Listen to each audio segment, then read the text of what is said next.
Hi guys, so today I'm going to be talking to you about a very important topic, and that is prolonged bleeding. Now, I do have a lot of content in our Fix Your Period module about this particular topic because it is an issue for a lot of you.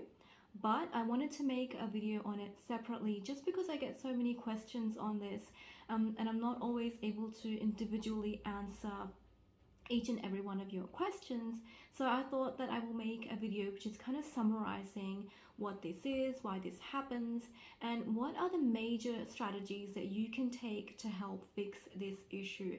Now, I know this is a super frustrating thing to have, bleeding for long periods of time, of course, in terms of the energy levels that you experience, you're dropping, all of that kind of stuff. It's an extremely frustrating thing to have.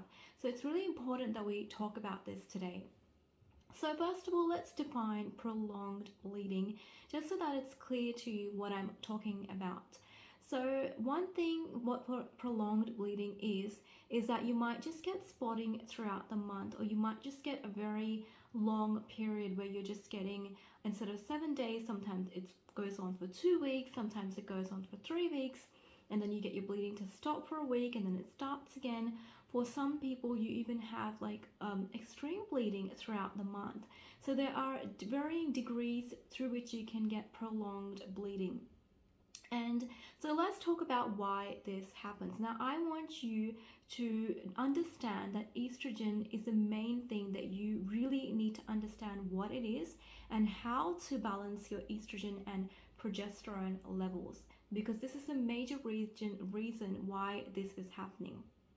So, firstly, why this can happen is a lot of women with PCOS, but not all, have polycystic ovaries. That means they have small little cysts on their ovaries, and these are actually just follicles which are immature, so they haven't gone through their maturation stage to go ahead and release an egg, but they are just there in this kind of frozen, arrested state. Now, these follicles actually are secreting tiny amounts of estrogen, and so of course that leads to an extra source of estrogen in your body, and when that happens you get some bleeding to occur, and that bleeding you will feel as spotting. Okay, now you don't have to have cysts to have prolonged bleeding.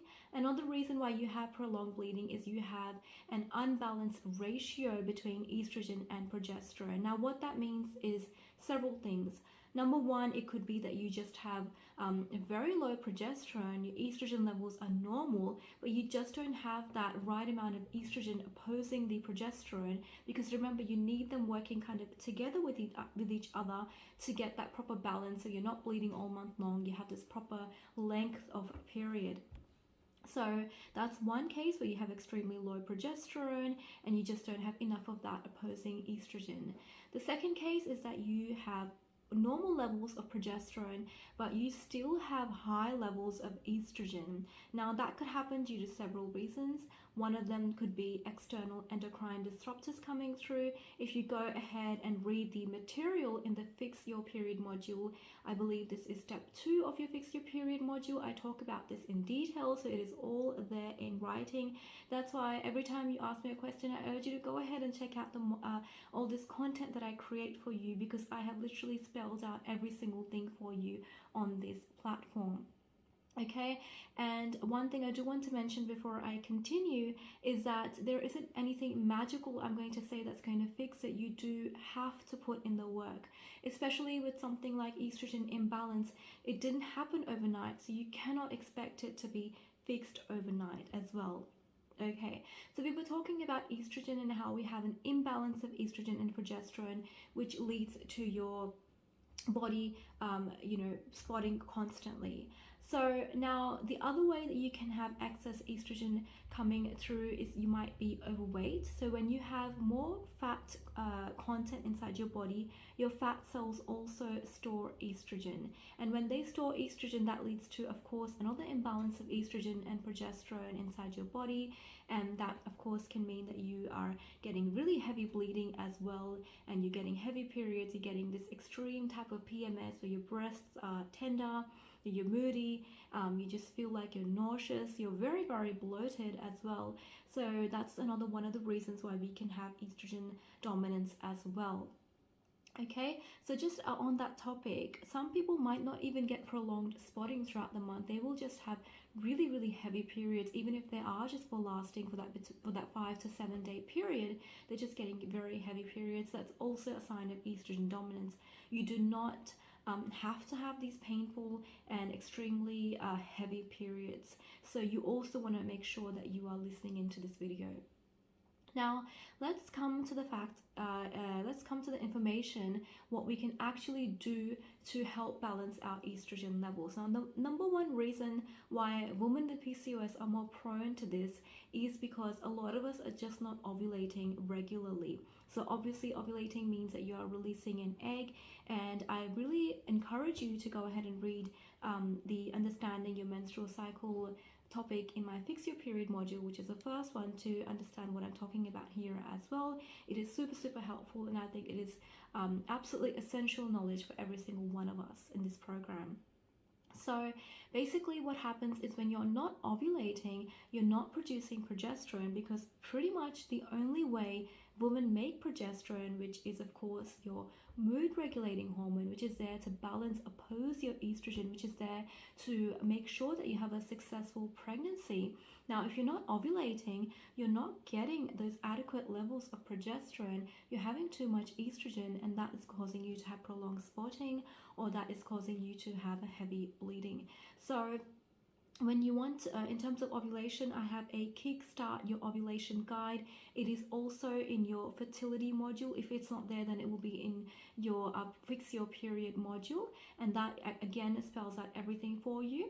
So now let's talk about the immediate steps that you can take to help reduce this issue that you're having. Now, I want to give a disclaimer before I talk about these steps, because now, when I mean immediate steps, I'm not talking about immediate effects.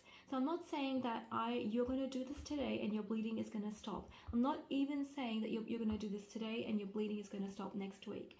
So if this is a chronic issue for you right now, it's extremely frustrating, you're feeling very sick and unwell, then I highly recommend that you go to your doctor and they will give you a pill to stop this bleeding, and that is usually the progesterone pill. So if your doctor has recommended that pill for you for a short period of time, then I highly recommend that you take that as an immediate solution to this. Now, that doesn't mean that you're not going to balance your hormones through your diet and lifestyle changes. That does not mean that you'll be taking the pill for a long period. You're going to be taking the pill for a long period of time. What this means is you're just taking this kind of as an emergency solution whilst you work on your estrogen and progesterone balance. Okay, so now that we have that out of the way, let's talk about the immediate steps that you can take to help balance your estrogen levels.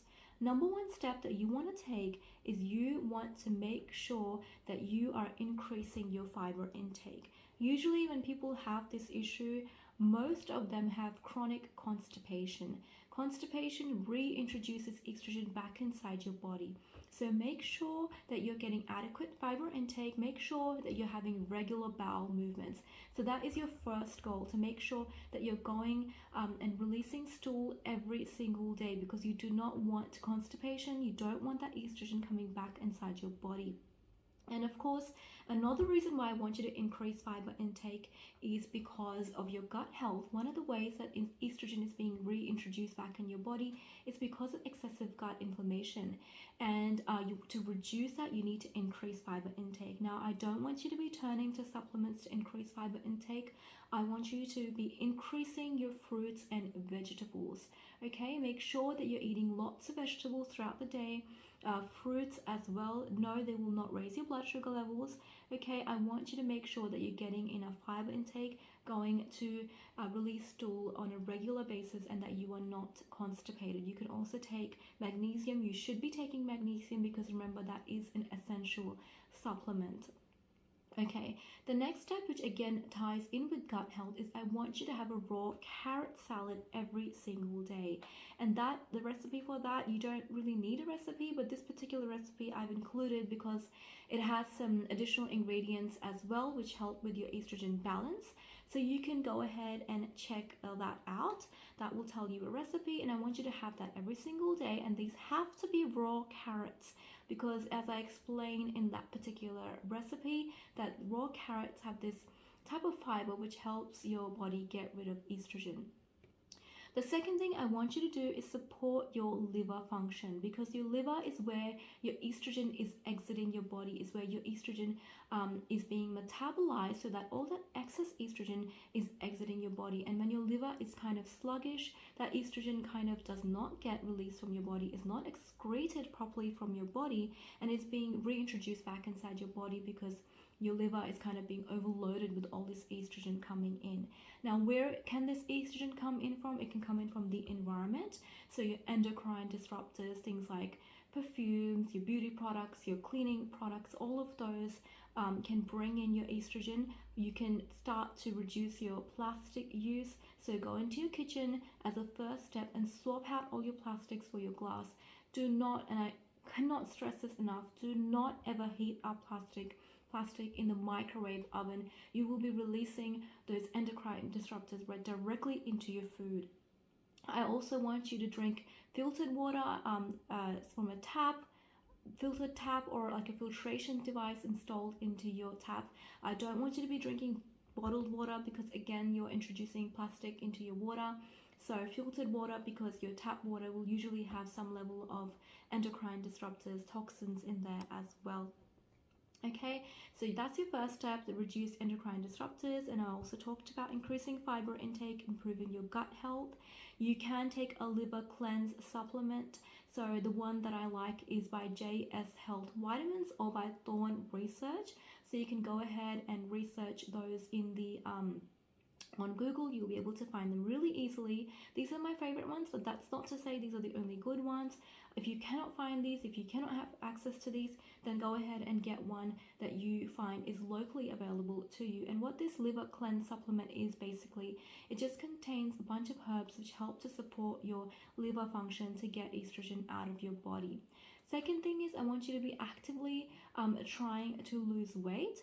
So making sure that you are eating the right type of portion control. See my portion control guide in stage 1 for that. Make sure that you are trying to lose some fat percentage. You're exercising as well, because as you lose fat percentage, you will also be able to excrete estrogen more efficiently from your body. So that's really, really important. Now, the third step is to have 1 cup of cruciferous vegetables with 2 meals a day, or even 3 meals a day. Now, what are cruciferous vegetables? Cruciferous vegetables are vegetables such as your broccoli, cauliflower, Brussels sprouts, kale. You can find a full list if you go ahead and do a Google search. And the more you have of these, the more your body will be able to efficiently eliminate estrogen from your body, because these have a special compound inside of them called glutathione, which helps your body to get rid of estrogen. Okay, so that is really important. And the final step that I want you to take, the final immediate step that I want you to take, is actively work on stress management. I know that's easier said than done. That's why I have a whole module which tells you exactly what to do on stress management. So go ahead and check that out. Now, the more work you put in, the more effort you put in, the faster you will be able to see your results. So go ahead and make sure that you're putting effort into this, and I will guarantee that you will be able to balance your estrogen very quickly. Again, be patient and make sure that you're following all of the steps that I talked about in this video today. The final word that I want to say is also make sure that you're having the PCOS tea recipe, which is also included as part of this program, because that has some amazing ingredients which also help to balance your estrogen levels. So I hope you took notes from this video. If not, I have all this information written up in my Fix Your Period guide, so make sure that you check that out as well. I know this is a very frustrating issue to have, but again, like I said, you need to put effort in to see results, and I hope to see that you all are improving as well. Please keep me updated and please stay healthy, okay? I hope you have a beautiful day.